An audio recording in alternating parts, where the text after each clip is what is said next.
हिंदू धर्म के 5 शक्तिशाली कवच। आखिर किस योद्धा का था सबसे शक्तिशाली कवच जिसे खुद भगवान श्री राम भी तोड़ नहीं सकते थे? हिंदू धार्मिक ग्रंथों रामायण और महाभारत में कई शक्तिशाली वीर योद्धाओं ने जन्म लिया।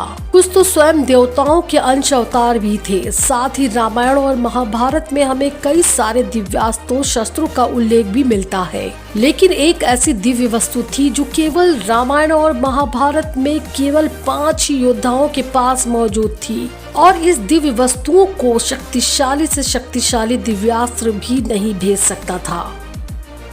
वो कोई और नहीं बल्कि शक्तिशाली कवच था।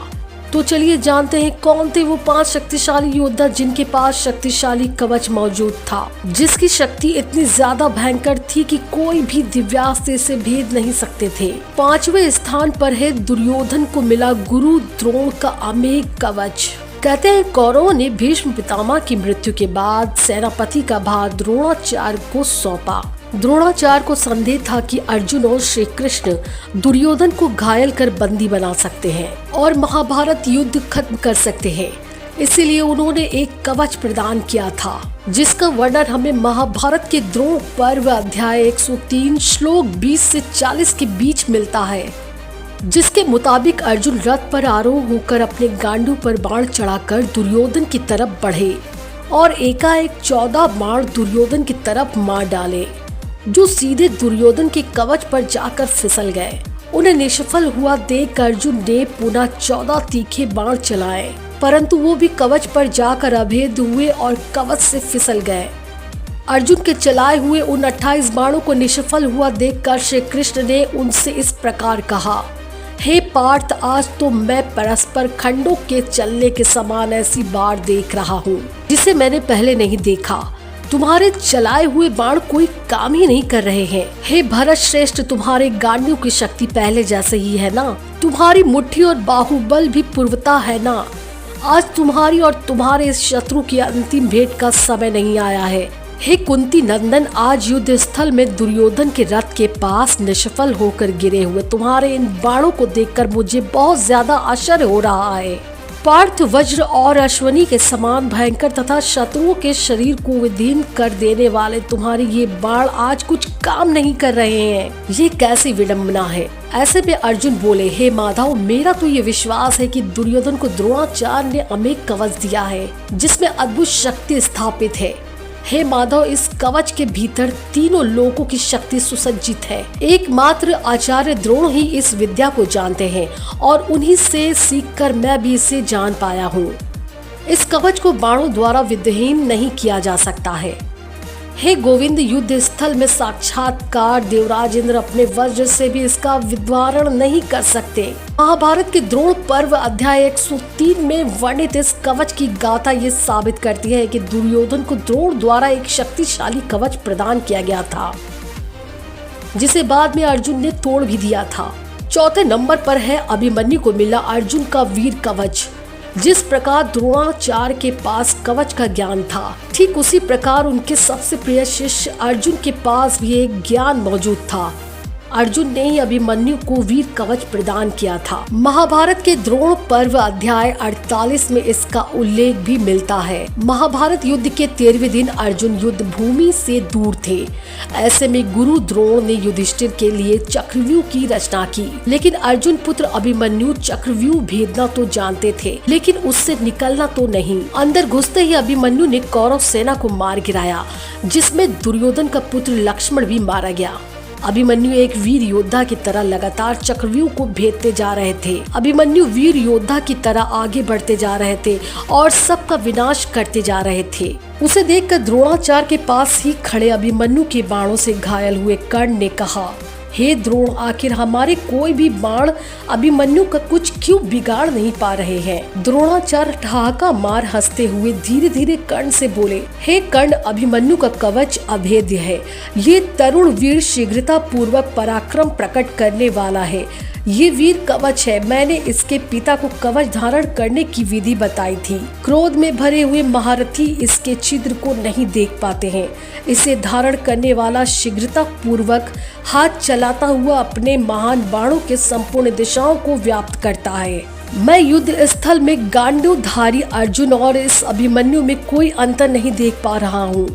शत्रु नगरी पर विजय पाने वाला ये वीर कुमार निश्चय ही बहुत सारी विद्या जानता है। इससे साबित होता है कि अर्जुन ने अभिमन्यु को ये दिव्य कवच प्रदान किया था, जिसके बाद द्रोणाचार्य ने कर्ण की सहायता से इस कवच को काट डाला था और आखिर में अभिमन्यु का वध भी हुआ था। तीसरे नंबर पर है अतिकाय को मिला ब्रह्म कवच।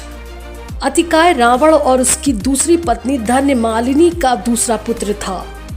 अतिकाय अपने पिता की तरह ही निर्भय स्वभाव का था। अतिकाय ने अपने पराक्रम से भगवान शिव को प्रसन्न कर लिया था और उसने भगवान शिव से धनुर्विद्या और दिव्यास्त्र शस्त्रों के बारे में बहुत सारे अनेकानेक राज जान लिए थे। साथ ही साथ उसने अनेक देवताओं से भी बहुत सारे शक्तिशाली अस्त्रों को प्राप्त किया था। कहते हैं अतिकाय ने ब्रह्मा की घोर तपस्या की थी, जिससे प्रसन्न होकर ब्रह्मा जी ने उससे ब्रह्म कवच प्रदान किया था, जो अतिकाय को दिव्यास्त्रों के प्रहार से बचाता था और जो उसे एक अजेय योद्धा बनाता था। अतिकाय ने अपने पराक्रम से आदिशेष अवतार लक्ष्मण जी को भी उनकी चुनौती दी थी। वहीं जब लक्ष्मण जी और अतिकाय के बीच घनघोर युद्ध हुआ तो अतिकाय के पास लक्ष्मण जी के तमाम अस्त्रों शस्त्रों दिव्यास्त्रों की काट मौजूद थी। लक्ष्मण जी अतिकाय को नहीं मार पा रहे थे क्योंकि उनके पास ब्रह्म कवच था।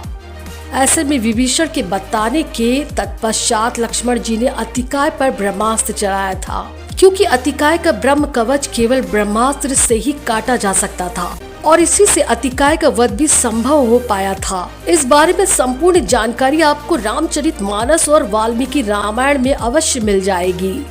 दूसरे नंबर पर मौजूद है कर्ण को प्राप्त कवच और कुंडल।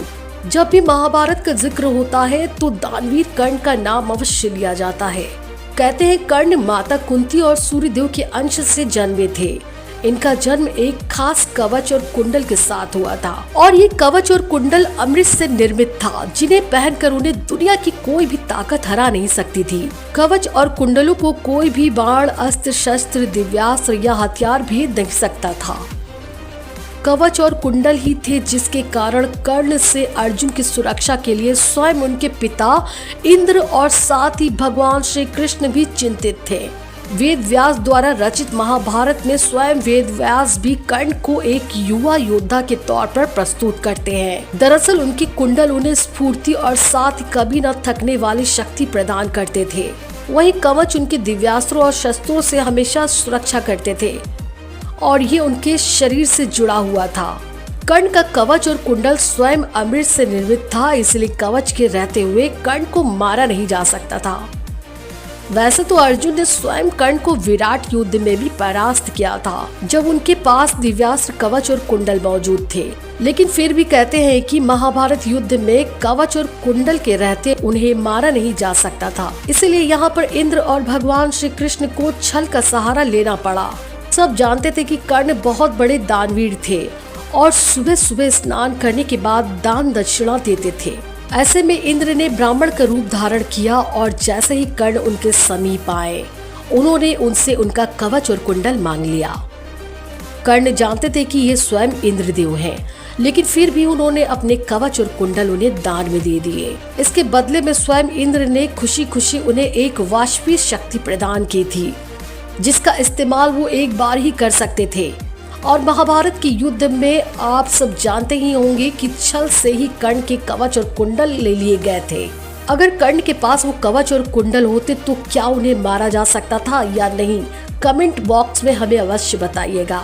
अब बात करते हैं पहले नंबर पर मौजूद सबसे शक्तिशाली कवच, जो स्वयं हनुमान जी के पास मौजूद था। और ये कवच कोई और नहीं, राम नाम का कवच था। जैसा कि हम सब जानते हैं कि रामायण में स्वयं भगवान श्री राम के अन्य भक्त के रूप में हनुमान जी को पूजा जाता है और जो आज भी अजर और अमर हैं।